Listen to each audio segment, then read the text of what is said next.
13,500 bonus para sa unang batch ng mga pensioners ngayong Nobyembre at ito na ang balitang matagal nang hinihintay ng libu-libong senior citizens sa buong bansa. Maraming nagtatanong kung paano ito ipamamahagi, sino ang kwalipikado, at kailan inaasahang papasok ang pera sa kanilang mga account sa video na ito. Bibigyan kita ng kumpletong gabay mula sa opisyal na schedule eligibility, hakbang, para i-check ang status mo online.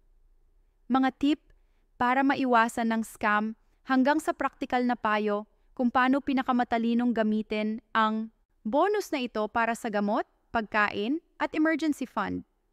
Manatili hanggang sa dulo dahil sasagutin din natin ang mga madalas itanong at ilalahad ang mga importanteng paalala mula sa ahensya upang walang sino man ang maiwan o malito sa pagkuha ng benepisyo. Una, malinaw na ang 3.5 ay inilaan bilang isang espesyal na financial assistance o year-end bonus para sa mga kwalipikadong pensioners. Ito ay isang dagdag sa regular na buwan ng pensyon na umaasa ang maraming pamilya bilang pangunahing pinagkukunan ng kanilang pangaraw-araw na gastusin, habang ang buwan ng pensyon ay patuloy na tumutulong sa araw-araw na pangangailangan. Ang pagdating ng isang malaking one-time bonus ay nagiging pagkakataon para sa pensioners na makatapos ng mga overdue na bills, makabili ng mahahalagang gamot o makapaghanda para sa paparating na Pasko.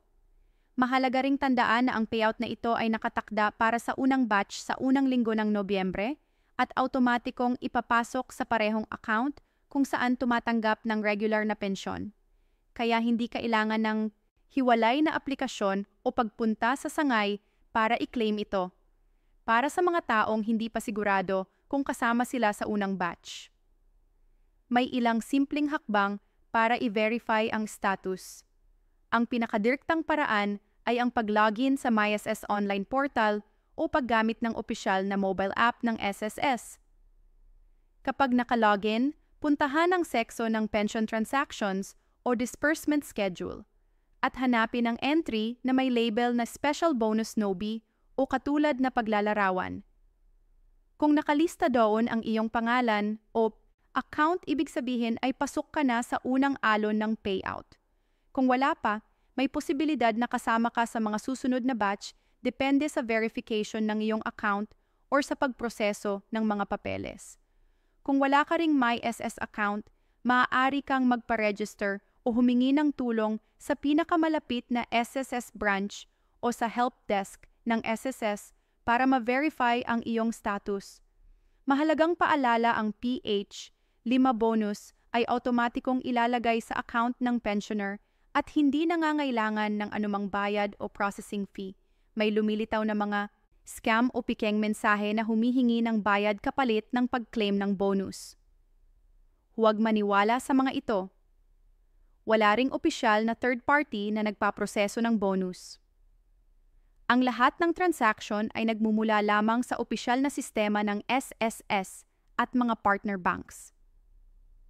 Kung makatanggap ng text message, email, o tawag na humihiling ng personal na impormasyon o pinansyal na kabayaran para sa supposedly priority processing, agad itong i-report sa SSS Fraud Division at huwag magbigay ng kahit anong detalye. Ang distribution plan ng SSS para sa bonus ay hinati sa 3 batch upang masiguro na maayos ang pag-release at walang mag-overlap na payouts na posibleng magdulot ng delay. Ang unang batch ay mga pensioners na may active at verified SSS accounts at regular na tumatanggap ng monthly pension. Ang ikalawang batch ay para sa mga may pending verification ngunit na kumpleto ang requirements bago matapos ang Oktubre. At ang ikatlong batch ay para sa mga na-delay ang papeles o sa mga bagong pensioners na naaprubahan matapos ang deadline. Dahil dito, kung ikaw ay bagong retire o may mga nakabimbing dokumento, mahalagang mag-follow up agad sa SSS para masama ka pa rin sa susunod na alon ng payout. Iyang malaking bahagi ng tagumpay ng rollout na ito ay dahil sa mas pinaigting na digitalization ng sistema ng SSS.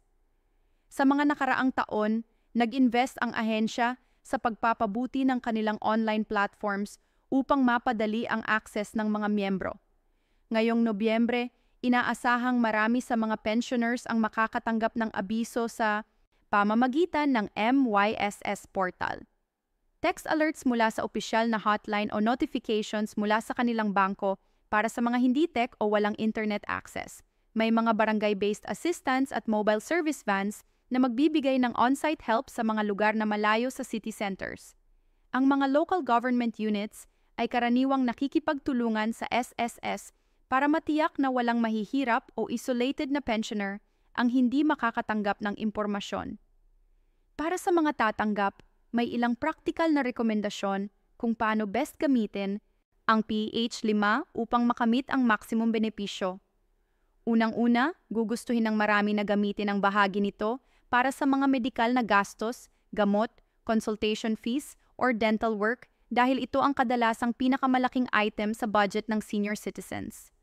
Mahalaga rin na maglaan ng maliit na bahagi, halimbawa pour hanggang dump para sa emergency fund. Kahit maliit na buffer ay makakatulong kapag may bigla ang gastusin.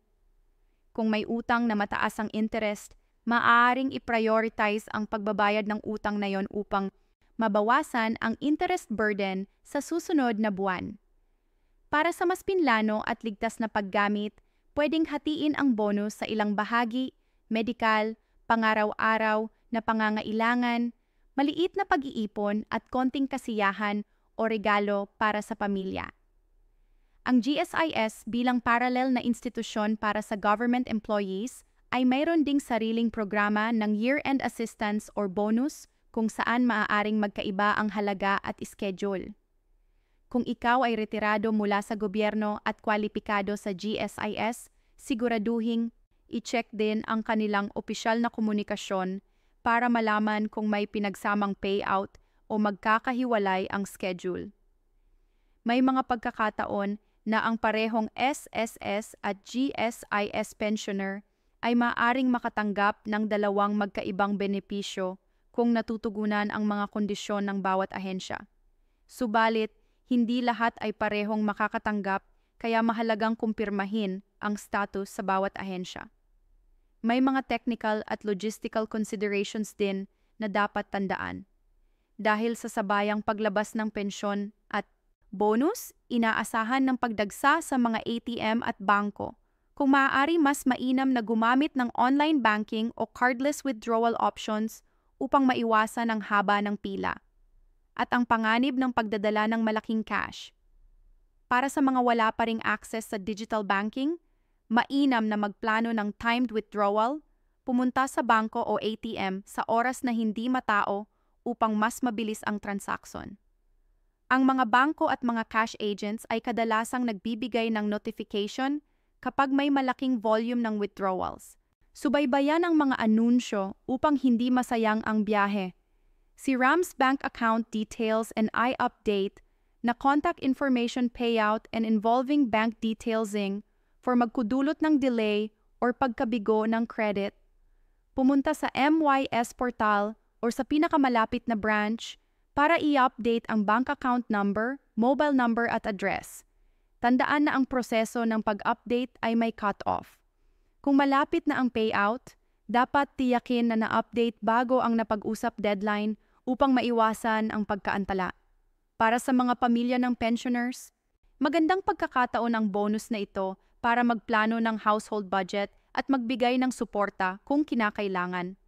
Maraming kabataan ang tumutulong sa kanilang lolo at lola sa pag-manage ng pera lalo na sa pag-setup ng online banking o pagkuha ng impormasyon mula sa MySS. Kung ikaw ay tumutulong sa isang elderly member, siguraduhing meron kang malinaw na permiso mula sa kanila at huwag ipilit ang anumang financial decision.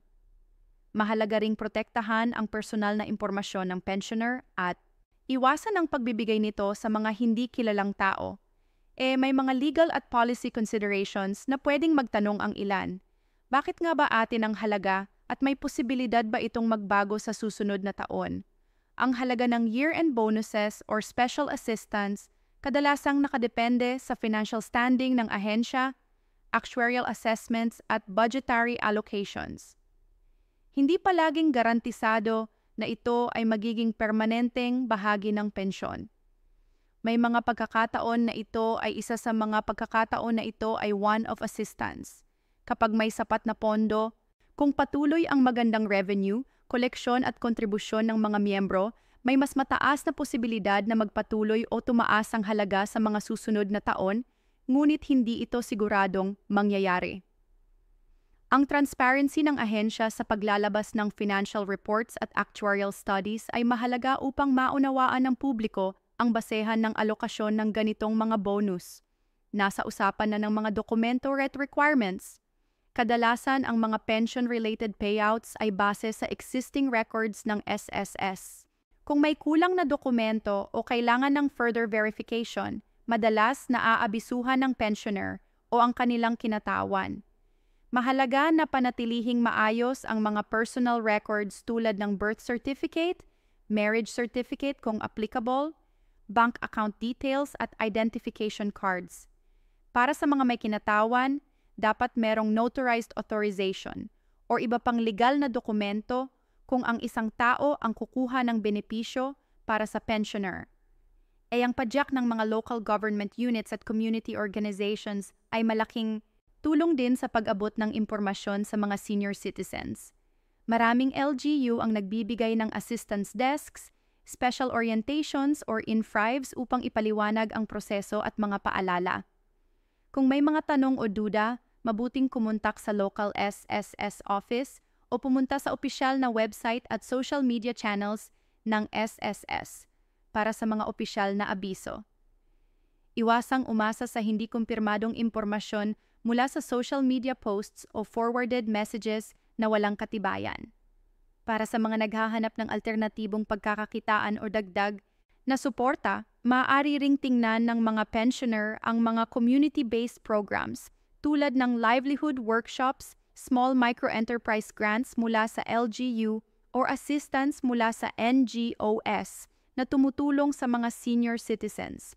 Ang bonus na matatanggap ay pwedeng gamitin bilang seed capital para sa maliit na negosyo kung ito ay pinagplanuhan ng maayos at may kasamang risk assessment. Ngunit tandaan na hindi lahat ng pensioner ay dapat mag-take ng financial risk para sa marami ang pangunahing layunin ng bonus ay matugunan ang pangaraw-araw na pangangailangan at medical expenses. Isa sa mga inspirasyonal na aspeto ng rollout ng bonus na ito ay ang mga kwento ng pagbabago sa buhay ng mga tatanggap.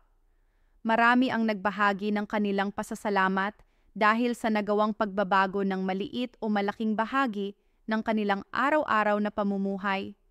Ang simpleng kakayahang makabili ng gamot, magbayad ng kuryente o maghanda ng pagkain para sa buong pamilya ay nagdudulot ng malaking emosyonal at financial relief. Ang mga personal na kwento na ito ang nagpapaalala na ang numero ng 13.5. Ito 5 ay higit pa sa numero. Ito ay represents ng seguridad, dignidad at pagkilala sa mga naglingkod at nag-ambag sa lipunan sa kanilang buong buhay. Habang tinatapos natin ang gabay na ito, mahalagang balikan ang mga pangunahing action items.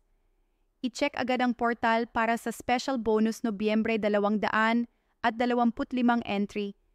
I-update ang bank account at contact details kung kinakailangan bago ang payout.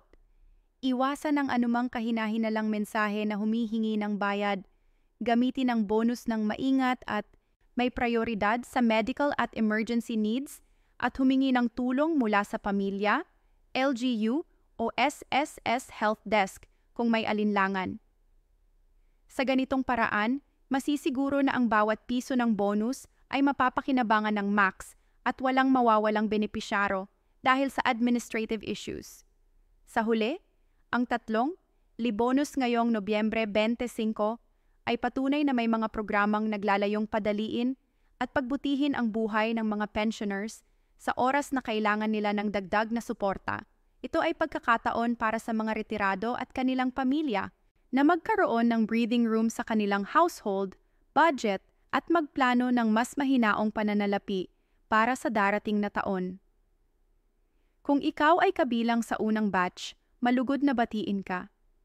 Gamitin mo ng matalino ang biyaya at kung hindi man manatiling alerto sa mga susunod na anyo at siguraduhing nasa ayos ang iyong mga dokumento at account details. Maraming salamat sa panunood at pagbasa ng buong gabay na ito. Sana ay nakatulong ang detalyadong paliwanag sa pag-unawa kung paano gagana ang ₱5 bonus at kung ano ang mga hakbang na dapat gawin upang matanggap at magamit ito ng maayos. Huwag kalimutang ibahagi ang impormasyon sa pamilya at mga kapitbahay na pensioners. Ang bawat tamang impormasyon ay maaaring magligtas ng isang tao mula sa pagkalito o pagkakawalan ng benepisyo. Kung may karagdagan kang tanong, sabihin mo lang at tutulungan kitang maghanap ng sagot batay sa opisyal na impormasyon at praktikal na payo.